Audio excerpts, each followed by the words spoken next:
नमस्कार मित्रांनो, आजची जी कथा आहे ती एका महिलेची आहे. अशी महिला जी दारोदारी भीक मागत फिरते आणि तिने कधीही स्वप्नातही विचार केला नसेल की ती ज्या घराच्या दारावर भीक मागायला जाते त्या घराची ती कधी मालकीण होईल. चला तर आपण जाणून घेऊया या कथेच्या माध्यमातून की त्या महिलेने कसे भिकारीचे जीवन व्यतीत करून ती एका घराची मालकीण झाली. ती महिला महाराष्ट्रातील चंद्रपूर जिल्ह्यातील एका छोट्याशा गावात राहत होती. तिचे वय 28 वर्ष आहे. ती नेहमी जवळच्या गावांमध्ये भीक मागत फिरत असे.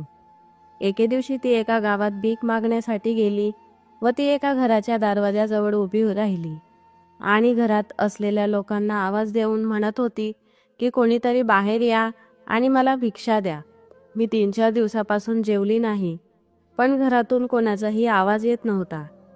ती परत परत आवाज देऊ लागली पण तिला काही प्रत्युत्तर मिळाले नाही. तिला कळाले की घरात कोणी नाही. मग ती जाण्यास निघाली.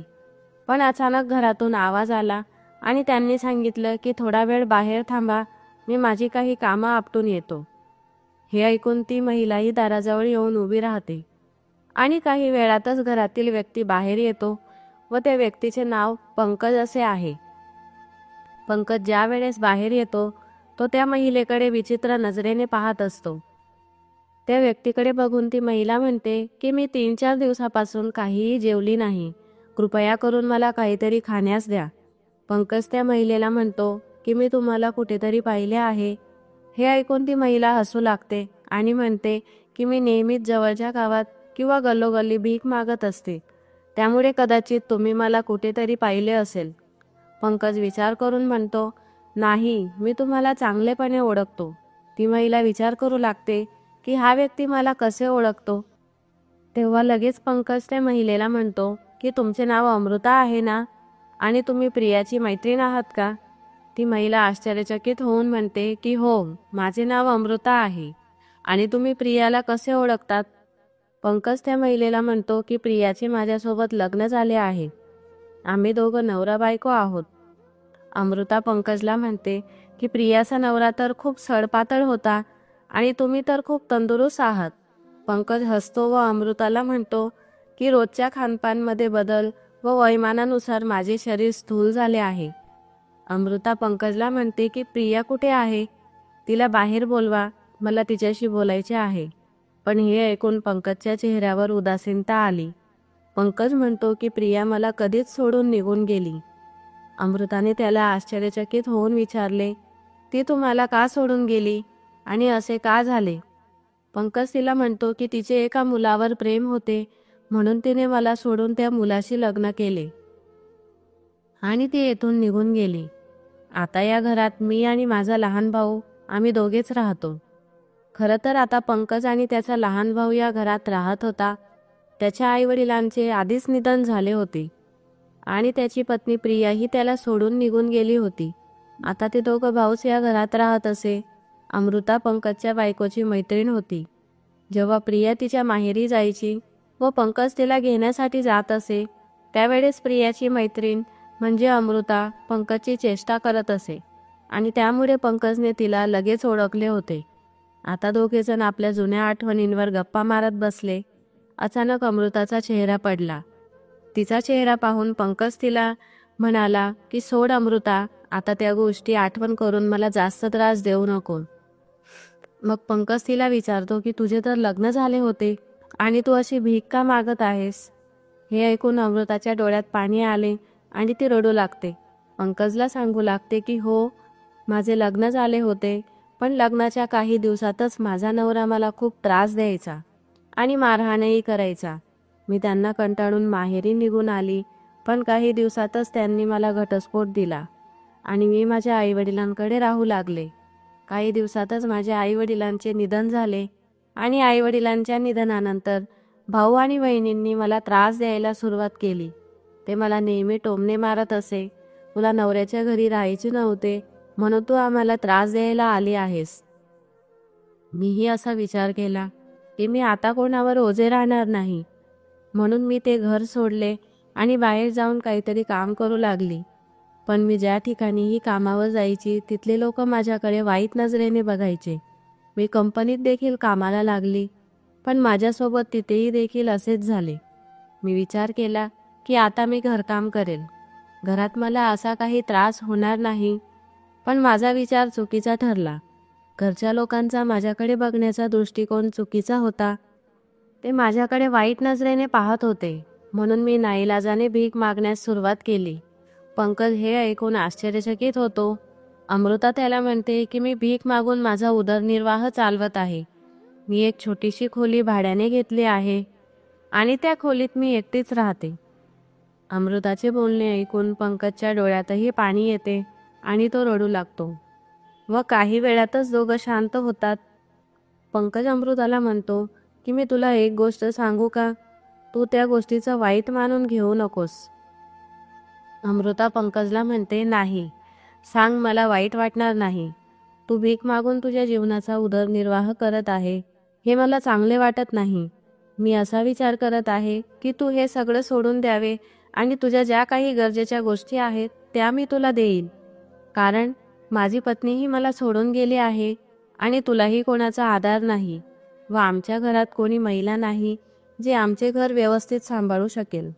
म्हणून मी विचार केला आहे की आपण दोघं एकत्र होऊ आणि आपण दोघं लग्न करू. हे ऐकून अमृता विचार करू लागते. पंकजला म्हणते की जर तुझी पत्नी परत आली तर तू मला असेच सोडून देशील.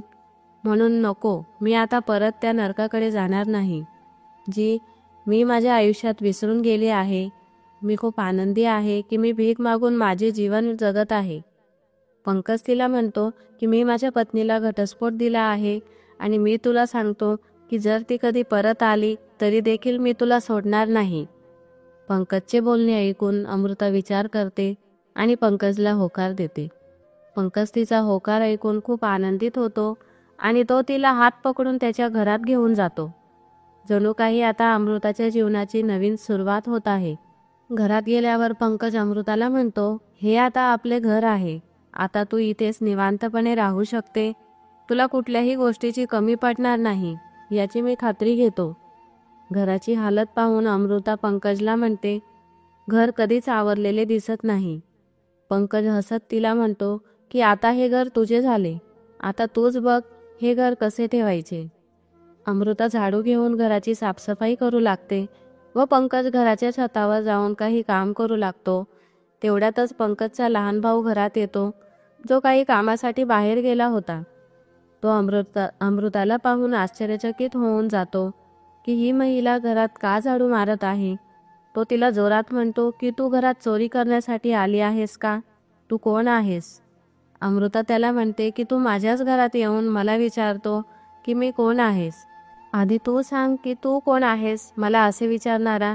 पंकजचा लहान भाऊ हे ऐकून संतापतो आणि तो अमृताचा हात धरून तिला घराबाहेर ओढून अंगणात ढकलून देतो.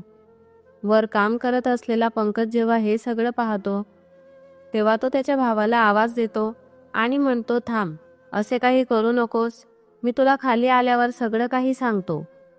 पंकज खाली आल्यावर त्याच्या भावाला सगळं काही समजवतो व तो म्हणतो की ही तुझ्या वहिनीची मैत्रीण आहे. दारोदारी फिरत होती कारण तिलाही तिच्या नवऱ्याने सोडून दिले होते. म्हणून मी विचार केला की तिला आपल्या घरात ठेवू, जेणेकरून आपल्या घरात कोणी महिला असली तर ती घराला व्यवस्थित ठेवेल. हे ऐकून पंकजचा भाऊ थोडा विचार करतो आणि म्हणतो, हे सगळं ठीक आहे, पण जर आपण यांना घरात ठेवले तर गावातील लोक काय विचार करतील आणि आपली बदनामी होईल.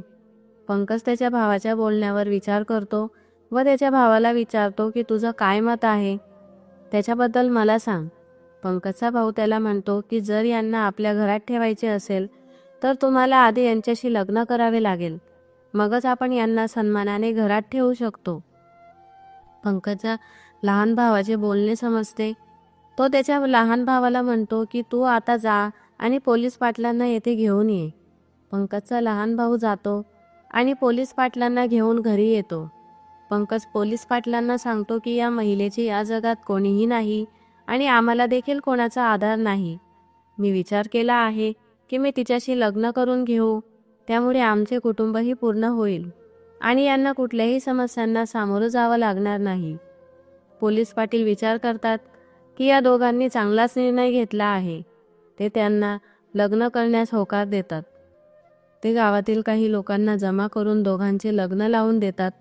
लग्न करून अमृता पंकजच्या घरी राहू लागते आणि ती घरातील सर्व कामं व्यवस्थित सांभाळून घेते व पंकजचे आयुष्य आनंदाने भरून जाते. दोघेही खूप खुशालीने आपले जीवन व्यतीत करत होते. हळूहळू वेळ निघत होता. काही दिवसांनी अमृताला एक मुलगा झाला. घरात एक लहान पाहुणा आला म्हणून पंकज खूप आनंदित होतो. आता ते दोघेही जण आपलं आयुष्य खूप खुशालीने जगत होते. पण एके दिवशी अमृता पंकजला म्हणते की एखाद्या दिवशी माझ्यासाठी थोडा वेळ काढ. हे ऐकून पंकज खूप आश्चर्यचकित होतो आणि तिला विचारू लागतो की काय झाले आणि तुला काय काम आहे. अमृता त्याला म्हणते की मी काय काम आहे ते तिथे गेल्यावरच तुम्हाला सांगेल. पंकज म्हणतो की ठीक आहे, तुला जेव्हा वेळ असेल तेव्हा तू मला सांग. मला तुझ्यासाठी वेळच वेळ आहे. कारण तो आपल्या पूर्वजांची शेती करत होता म्हणून त्याला कुठे कामाला जावे लागत होते. त्यामुळेच तो तिला म्हणाला की मला तुझ्यासाठी वेळच वेळ आहे. मग 1-2 दिवसात अमृता त्याला म्हणते की आता आपल्याला जायचे आहे आणि तुम्ही चांगली तयारी करा. अमृता पण तयार होऊन बाहेर निघाली आणि दोघेजण आपल्या मुलासोबत कुठेतरी जाण्यास निघाले. पण जाण्याआधीच पंकज तिला विचारतो की आपण कुठे चाललो आहोत. अमृता त्याला म्हणते की आपण माझ्या माहेरी जात आहे. कारण माझ्या भाऊ आणि बहिणींनी मला खूप त्रास दिला आहे. मी त्या गोष्टीचा सूड घेण्यासाठी त्यांच्याकडे जात आहे. त्या लोकांनी मला त्यांच्या घरातून जाण्यास मजबूर केले व मला एका शब्दानेही विचारले नाही की तू कुठे जात आहे. अमृताचे बोलणे संपले आणि ते दोघं तिच्या माहेरी पोहोचले होते. ती घराबाहेर आल्यावर जोरजोरात आवाज देऊ लागते. ती म्हणते, भाऊ आणि बहिणी बाहेर या, मी तुम्हाला भेटण्यासाठी आले आहे. तिचा आवाज ऐकून आजूबाजूचे लोकही जमा होतात. बघा, तुम्ही मला घरातून हाकलून दिले आहे तरी देखील मी माझा संसार नव्याने उभा केला. आणि हो, मी माझे आयुष्य खूप सुखाने जगत आहे. जर तुम्हाला आयुष्यात कुठल्या गोष्टीची कमी पडली तर तुम्ही माझ्याकडे येऊ शकता. मित्रांनो, अमृताला तिच्या भाऊ आणि बहिणीने खाण्यापिण्यावरून टोमणे मारले आणि तिला नेहमीच कुठल्या ना कुठल्या गोष्टीवरून त्रास दिला व ती या घरातून निघून गेली तरी त्यांनी तिला शोधण्याचा प्रयत्नही केला नाही. तिचे बोलणे आजूबाजूची लोक ऐकत होते. अमृताचा भाऊ आणि बहिणीला तिचे बोलणे ऐकून लाज वाटू लागली व ते दोघेही खाली मान टाकून उभे राहिले. कारण त्यांना माहीत होते की त्यांनी अमृताला किती त्रास दिला होता. आजूबाजूचे लोक अमृताला म्हणतात की बेटा, तू आता येथे परत ये. अमृता त्या लोकांना नकार देते. ती म्हणते की आपल्या लोकांनीच माझे इतके हाल केले आहेत तर मी तुमच्याजवळ येऊन काय करू. ती असे बोलून आपल्या पतीसोबत आपल्या घराकडे जाण्यास निघून जाते. ते दोघं घरी आल्यावर पाहतात की पंकजचा लहान भाऊ त्यांची वाट पाहत होता. तो त्या दोघांना विचारू लागतो की तुम्ही कुठे गेला होतात. त्यावर पंकजची पत्नी म्हणाली की नाही, आम्ही असंच फिरण्यासाठी बाहेर गेलो होतो. आणि दोघं गालातल्या गालात हसू लागतात. हळूहळू दिवस निघत गेले.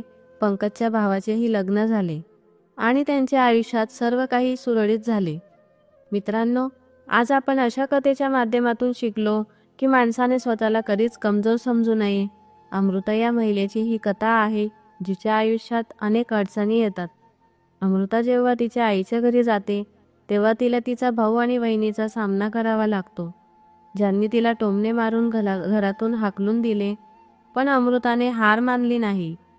म्हणजे तिने आपला स्वाभिमान जपला आणि आपल्या आयुष्यात ते सिद्ध केले. ही कथा आपल्याला शिकवते की इतर लोक त्यांच्याबद्दल काय विचार करतात याला महत्त्व नाही. इतरांची मते आणि त्यांचे टोमणे ऐकून आपण स्वतःचा अभिमान कमी करू शकत नाही. पण आपल्याला जर स्वतःवर विश्वास असेल तर आपण आपल्या आयुष्यात आलेल्या कोणत्याही अडचणींवर मात करू शकतो. तिने जे केले ते केवळ स्वतःसाठीच नाही तर त्या सर्व महिलांसाठी प्रेरणादायी आहे, जे काही कारणास्तव आपली शक्ती गमावतात आणि स्वतःसाठी काही प्रयत्नही करत नाही. तुमच्या हक्कांचे रक्षण करण्याची आणि स्वतःचे संरक्षण करण्याची ताकद तुमच्यात आहे, हे विसरू नका. तुम्हाला तुमच्या पद्धतीने आयुष्य जगण्याचा अधिकार आहे. आणि शेवटी हेच आम्ही अमृताच्या कथेतून शिकतो. जर आपण इतरांना पाठिंबा दिला तर आपण सर्व आव्हानांना एकत्रितपणे तोंड देऊ शकतो. म्हणून तुमच्या स्वप्नांचा पाठलाग करा आणि कधीही हार मानू नका. मित्रांनो, ही कथा होती त्या मुलीची. तिला तिचा पती सोडून गेला आणि त्यानंतर तिला भीक मागावी लागली. अमृताबद्दल तुम्हाला काय वाटते? मित्रांनो, ही गोष्ट सांगण्याचा माझा उद्देश कोणाचेही मन दुखावण्याचा नव्हता, तर तुम्हाला जागरूक, सजग आणि सावध करण्यासाठी होता. तुम्हाला आमची कथा आवडली असेल तर चॅनलला लाईक करा आणि शेअर करा आणि सबस्क्राईब करा. आपण पुन्हा भेटूया एका नवीन कथेसह. धन्यवाद.